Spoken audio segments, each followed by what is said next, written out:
Oi, meus amigos do YouTube, tudo bem com vocês? Eu quero estar respondendo uma das perguntas sobre a geladeira Electrolux IM7S 480 litros, sobre o espaço na lateral.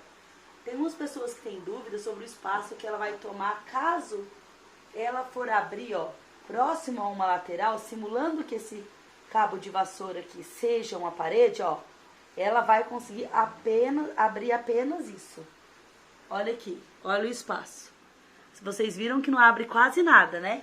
Então, para ela ter um espaço para abrir totalmente, olha a longura que ela vai ter que ficar na parede, ó. Eu já medi aqui, de lá, aqui dá 23 centímetros. Esse é o espaço que ela ficar longe da parede para abrir totalmente desse jeito. Por quê?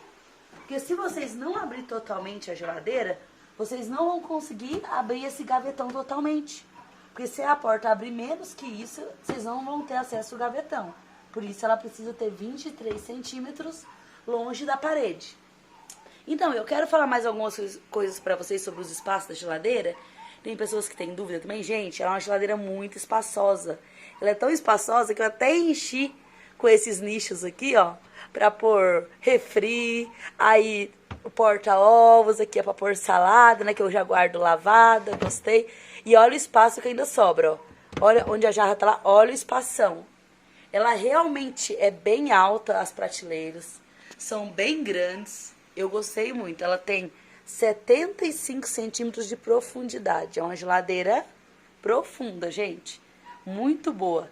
Vidro temperado.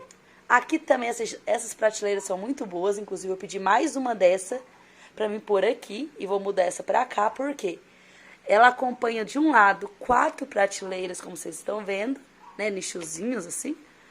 E desse outro lado, apenas 3. Então, eu vou comprar mais um pela internet, que eu vi que não é tão caro. E quanto aqui, ó, ao freezer, gente, cabe muita coisa. É um freezer muito, muito grande. Ó, exemplo, esse tá cheio de polpas de fruta. Ele aguenta até 17 quilos e gela muito. Ele é muito grande. E eu coloquei um refrigerante de 2 litros só pra vocês verem, ó. Ele vai deitado, não toma espaço. Esse, ó, tem espaço aqui que eu tinha colocado pra frente. E ela gela muito rápido. Eu coloquei isso aqui como um dispenser de gelo, eu gosto muito. Ela tem também aqui, ó, na porta também, essas prateleiras que é muito bom pra pôr as coisas. Esse é mais estreito, esse é bem mais largo. E é mais largo aqui também, ó. É muito bom, porque tem modelos de geladeira que não tem essas partes.